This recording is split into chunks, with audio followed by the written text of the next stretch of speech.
오늘 본문은 이스라엘의 죄악된 모습과 그럼에도 불구하고 그 백성을 포기하지 않으시는 그 하나님의 모습이 참으로 대조를 이룹니다. 먼저 1절과 2절에서 하나님께서는 이스라엘이 어렸을 때에 사랑하셨다라고 증거합니다. 그런데 2절에서 이스라엘은 자신을 사랑하시는 하나님을 멀리하고 우상을 숭배합니다.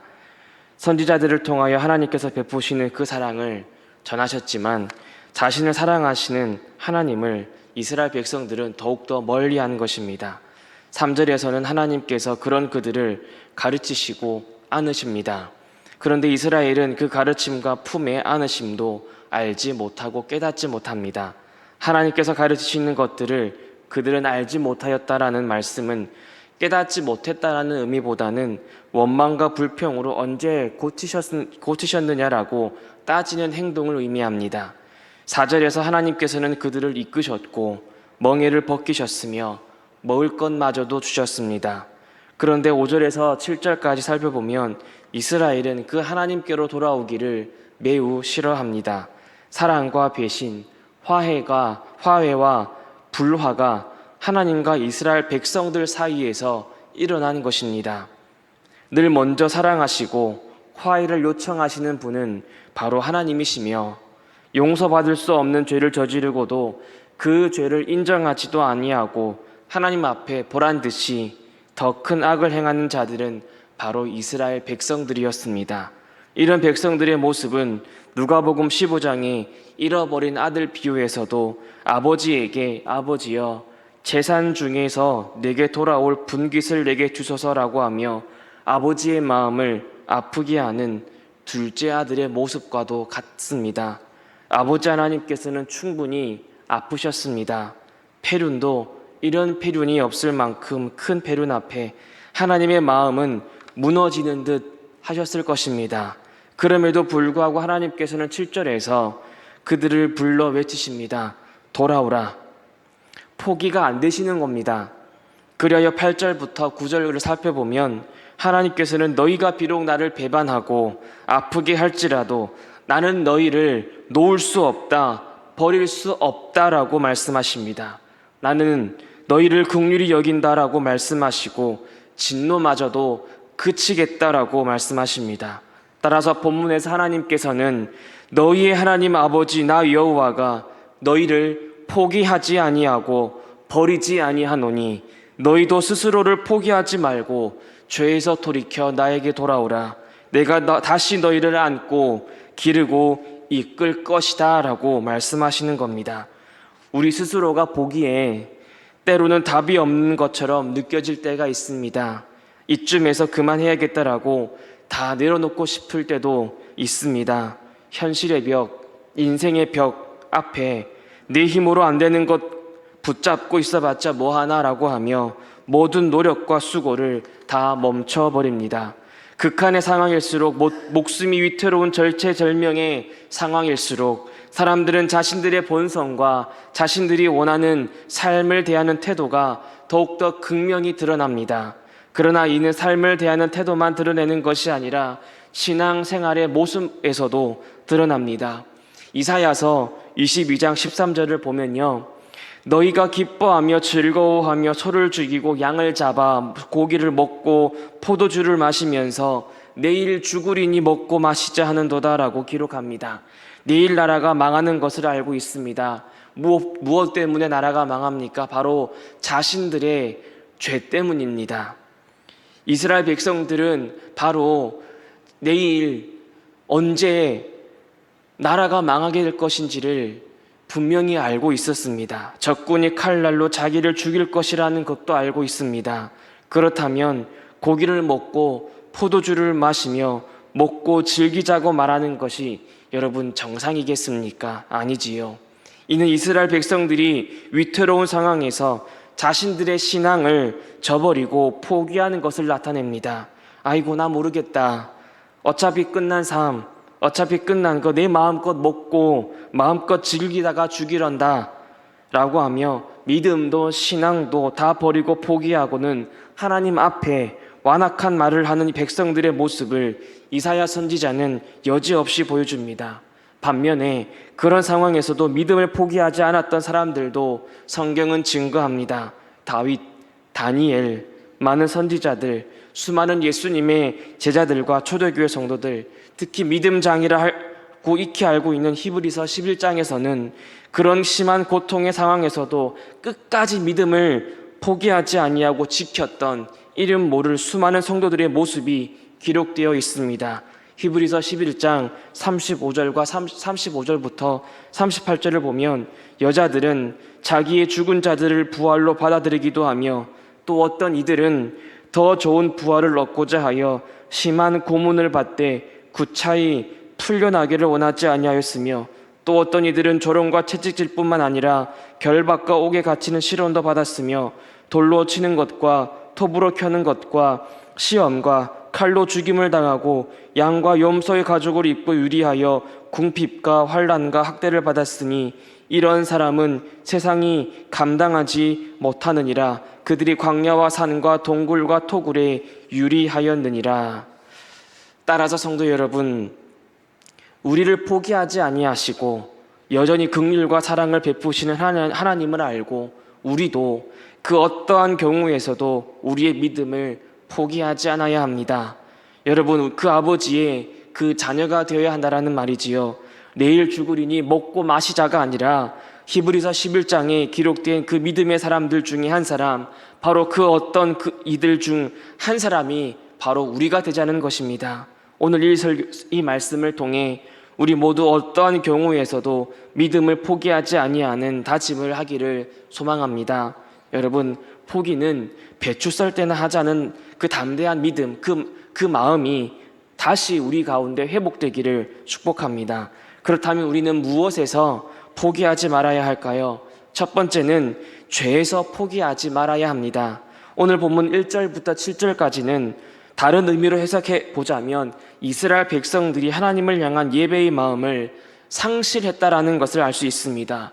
오히려 하나님을 향한 제사와 예배를 버리고 우상을 세워 제사하였고 분향하였습니다. 저는 하나님께서 이스라엘을 향해 포기하지 아니하시는 마음 중 하나가 바로 자기 백성들, 자기 자녀들이 다시 하나님을 예배하고 섬기며 즐거이 하나님과 교제하고 만나고 누리는 이 복을 받는 것이라 생각이 들었습니다. 이를 위해 하나님께서는 이스라엘 백성들이 바로 죄의 문제에서 스스로를 포기하지 않기를 바라신 것이라 생각합니다.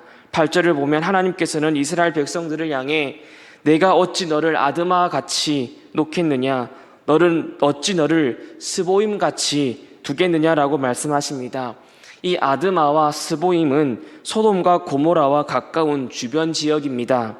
학자들에 따르면 창세기에서 소돔과 고모라가 멸망할 때에 이 아드마와 스보임 지역도 함께 멸망하였다라고 주장합니다. 하나님께서는 이스라엘 백성들에게 너희의 죄가 소돔과 고모라와 같아서 내가 멸망시킨 그 땅의 사람과 같을지라도 그 상태 그대로 두지 아니하고 너희 스스로 죄에서 돌이킬 수 있도록 내가 너희를 놓치지 아니하고 굳게 붙들리라라고 말씀하시는 것입니다.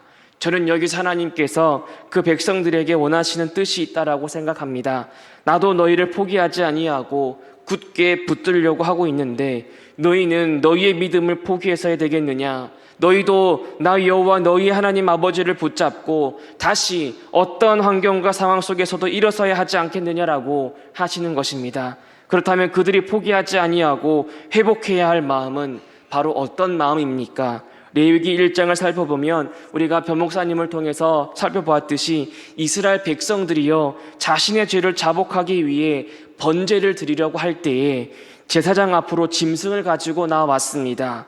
짐승을 가지고 나온 백성은 제사장이 보는 그 앞에서 자신이 가지고 나온 그 짐승에 안수하여 하나님 앞에 자신의 죄를 자복하고 이 짐승이 대신 죽는다는 것을 깨달아야 했습니다. 안수 후에 그 백성은 직접 자기가 데려온 짐승을 직접 죽여 피를 받습니다. 여러분, 이때를 상상해 보십시오. 짐승의 처절한 울부짖는 소리가 들렸을 것입니다. 짐승은 칼이 자신의 몸을 파고 들어오는 고통에 몸부림을 쳤을 것입니다. 피는 사방에 튀었을 것입니다. 그 짐승을 잡으면서 고통에 몸서리치며 처절히 부르짖는 이 짐승을 보며 이 짐승을 가져온 그 백성의 마음이 어떻겠습니까? 바로 자신의 죄를 직면했을 것입니다. 내 죄가 이런 결말을 낳게 되는구나. 내 죄가 이토록 끔찍한 죄였구나. 정말 눈에 보기 힘든 그 짐승의 모습에 자신의 모습을 보았을 것입니다. 부인하고 싶었고 인정하고 싶지 않은 그 죄를 직면하였다는 것은 이처럼 힘든 일입니다.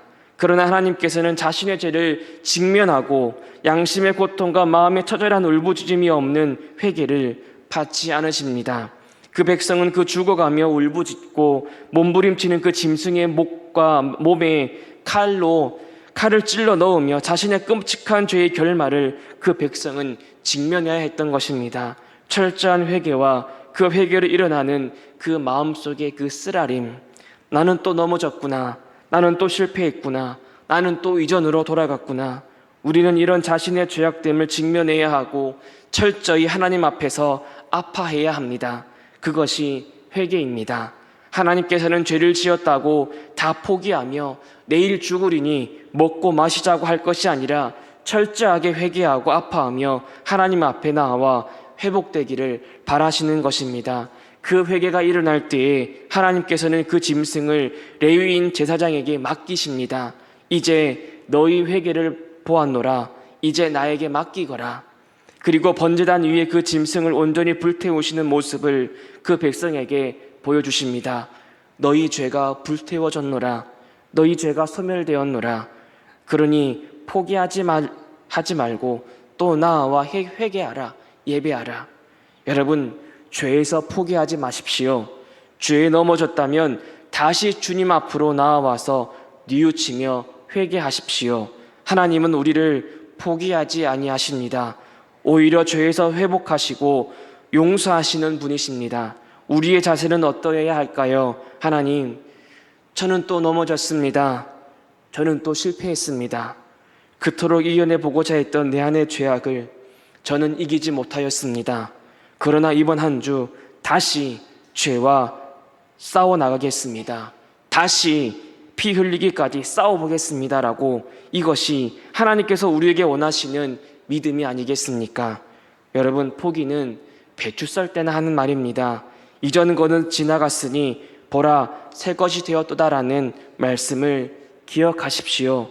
하나님께서는 언제든지 우리를 늘 새롭게 하실 수 있는 분이십니다. 그것을 믿고 죄에서 돌이키고 절대로 자신을 죄의 종으로 내어주지 말고 믿음 안에서 굳건하게 담대히 일어서기를 주님의 이름으로 축복합니다.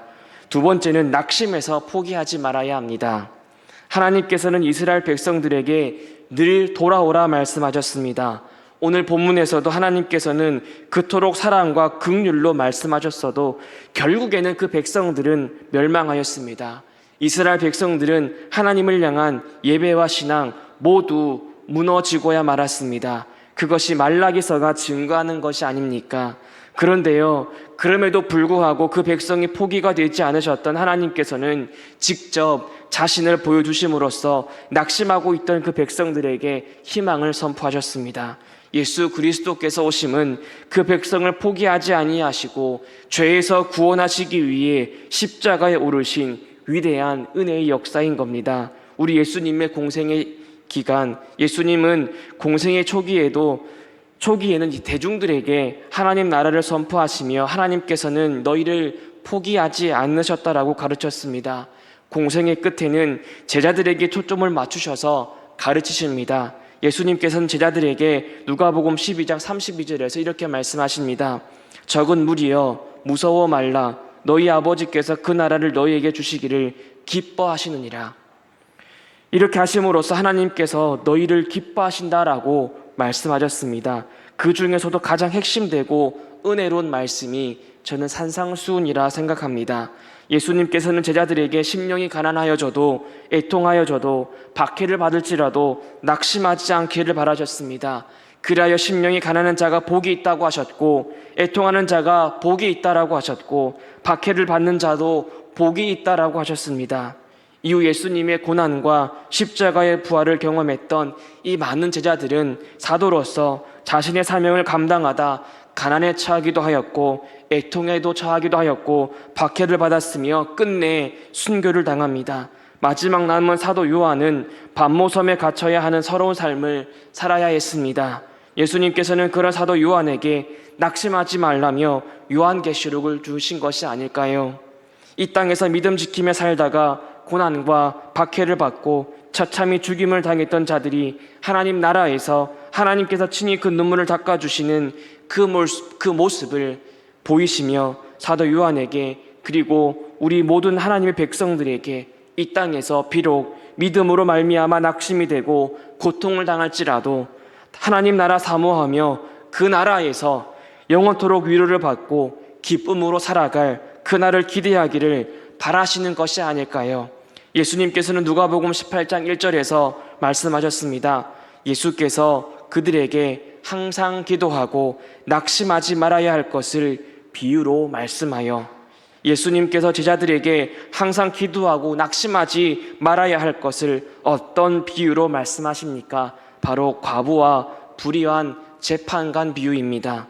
불의한 재판장도 매일 찾아와 간청하는 과부의 원한을 풀어주거든 하물며 하나님께서 밤낮 부르짖는 택하신 자들의 원한을 풀어주지 아니하시겠느냐라는 것이지요. 그리고 그러니 낙심이 되고 마음이 무너진 듯한 상황을 보게 될지라도 부르짖는 자들의 기도를 들으시는 하나님으로 말미암아 끝까지 우리도 포기하지 말고 계속 기도하고 간구하고 힘을 내라는 것입니다. 여러분, 그것이 믿음입니다. 예수님께서 이 비유의 마지막에 이런 말씀을 하십니다. 누가복음 18장 8절입니다. 내가 너희에게 이르노니 속히 그 원한을 풀어주리라. 그러나 인자가 올 때에 세상에서 믿음을 보겠느냐 하시니라. 예수님께서 이 시대에 우리에게서 보고자 하는 믿음은 이런 믿음이 아니겠습니까? 낙심이 될지라도 포기하지 아니하고 끝까지 주님 앞에 나아가 부르짖고 구하며 간구하는 그 믿음. 하나님께서는 반드시 우리의 기도를 들으시리라, 하나님께서는 반드시 내 간청에 귀를 기울이시라라고 하며 끝까지 기도하는 그 마음, 그 믿음. 하나님께서는 우리가 그런 믿음을 포기하지 않기를 원하십니다. 여러분, 우리의 자세는 어떠해야 할까요? 하나님, 이 부족한 종 너무 힘이 듭니다. 삶이 지칩니다. 낙심도 됩니다. 하지만 주님 주실 위로와 은혜를 저는 붙잡고 다시 일어나 끝까지 주님 앞에 기도하며 나아가겠습니다. 여러분, 아무리 낙심이 되고 환경과 상황이 너무나 힘들지라도 포기하지 마십시오. 포기는 배추 썰 때나 하는 말이라는 것을 늘 기억하시기 바랍니다. 세 번째는 선을 행함에 있어서 포기하지 말아야 합니다.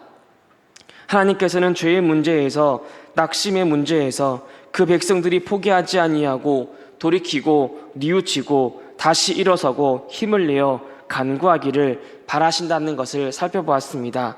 이러한 돌이킴과 간구함의 회복을 통해 하나님께서는 그들에게 하나님의 자녀로서의 삶이 회복되기를 원하시는 것이 아니겠습니까? 다시 왕같은 제사장으로 거룩한 나라의 백성으로 하나님께서 택하신 족속의 삶으로 살아가는 것입니다. 말씀 안에서 다시 살아가는 삶이야말로 하나님께서 그 백성들에게 원하시는 모습이 아니겠습니까? 바울은 갈라디아 교회 성도들에게 각자의 일을 살피고 이전과 같은 죄에 빠지지 말라고 권고하면서 다음과 같이 말을 합니다. 갈라디아서 6장 9절입니다. 우리 한번 다 같이 한번 읽어볼까요? 시작. 우리가 선을 행하되 낙심하지 말지니 포기하지 아니하면 때가 이름에 거두리라. 여기서 선이라 번역된 헬라어는 도덕적으로 선하고 올바른 의미의 선이라기보다는 하나님 보시기에 아름다운 의미의 선을 뜻합니다. 하나님과 사람들과 아름다운 관계 속에서 하나님 보시기에 흐뭇해 하시고 만족해 하시는 그 선한 모습을 뜻합니다. 제일 먼저 하나님과 아름다운 관계가 회복되면 그것이 이어져서 선한 행실로 나타난다는 것이고, 그것을 행할 때에 지칠 때도 있고 힘겨울 때도 있지만 끝까지 포기하지 말고 전진해 나가라는 것입니다. 하나님과 아름다운 관계를 맺어나가기 위해 힘쓰는 삶을 살아간다는 것은 바울이 말하는 것처럼 때로는 힘겹고 낙심이 되기도 합니다.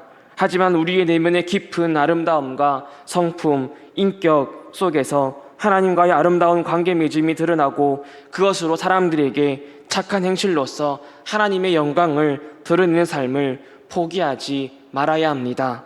사람들은 우리의 착한 행실을 모를 수도 있습니다. 우리가 베푸는 그 선이 무슨 의미가 있는지조차 몰라줄 때도 있습니다.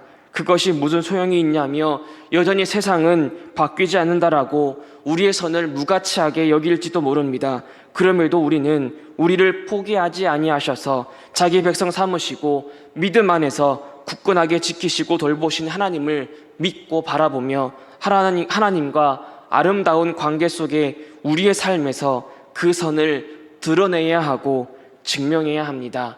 성도 여러분, 이것이 우리의 사명이 아닐까요? 믿지 않는 가정의 식구들 속에서 선을 행할 때에 때로는 지치기도 했을 것입니다. 그냥 다 포기해버릴까 하는 생각이 들었을지도 모릅니다. 내 자녀 예배도 잘 나오지 아니하고 하나님을 잘 믿지도 아니하는 그 자녀 바라보며 선을 행할 때에도 지치기도 했을 것입니다. 여전히 이기적이고 교만하고 자기가 무엇을 잘못했는지 모르는 저 답 없는 사람들 앞에서도 그럼에도 불구하고 하나님의 사랑을 나타내고 선을 행할 때에 머릿속에서 그냥 다 내려놓고 저 사람 어떻게 되든 신경 쓰지 말까 할 때도 있었을 것입니다. 하지만 바울은 분명히 말합니다. 낙심하지 말아라. 포기하지 말아라. 때가 이르면 분명히 거두리라. 여러분, 우리의 작은 선을 필요로 하는 불쌍한 사람들이 우리 가족 구성원일 수 있고 바로 옆에 있는 성도일 수도 있다는 것을 기억하십시오. 바로 그 사람에게 우리가 하나님 안에서 받은 그 아름다운 회복과 구원의 은혜와 사랑과 감사를 저들도 누리게 해주는 사명을 감당하는 것이 바로 우리의 사명이 아닐까요? 그러므로 우리는 하나님께 간구해야 됩니다. 하나님, 때로는 내가 이렇게 산다고 저 사람에게 이렇게 행한다고 저 사람이 알아주는 것도 아닌데 그런 생각이 들어서 그냥 다 내려놓고 저 사람, 저 가족, 내 자녀 포기하고 싶을 때도 있었습니다. 아무리 사랑하고 베풀고 양보하고 이해해줘도 아나무인식으로 나를 대하는 저 사람이 이제는 너무나 싫고 지칩니다. 하지만 다시 내 안에 주님께서 베푸신 아름다운 은혜가 있음을 깨닫습니다. 그 은혜를 힘입어 다시 저들에게 선을 행하기를 소망합니다. 하나님, 포기하지 않겠습니다. 반드시 하나님 앞에 아름다운 열매로 영광 올려드리기를 소망하며 끝까지 나아가겠습니다. 여러분, 우리가 이런 기도를 해야 되지 않겠습니까? 포기는 배추 썰 때나 하는 말로 우리 속에 담아둡시다. 그리하여 나를 포기하지 아니하고 사랑과 긍휼로 돌보시며 은혜를 베푸셨던 하나님 아버지를 의지하고 나 또한 죄의 문제에서 낙심 속에서도 선을 행하다가 지칠 때에도 포기하지 아니하고 다시 전진하고 일어서서 담대히 믿음으로 살아가는 우리 모두가 되기를 주님의 이름으로 축복합니다. 말씀을 맺겠습니다. 여러분, 포기하지 마십시오.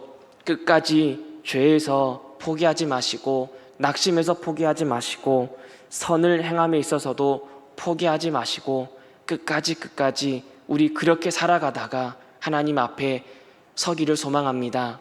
하나님, 내가 이렇게 살았습니다.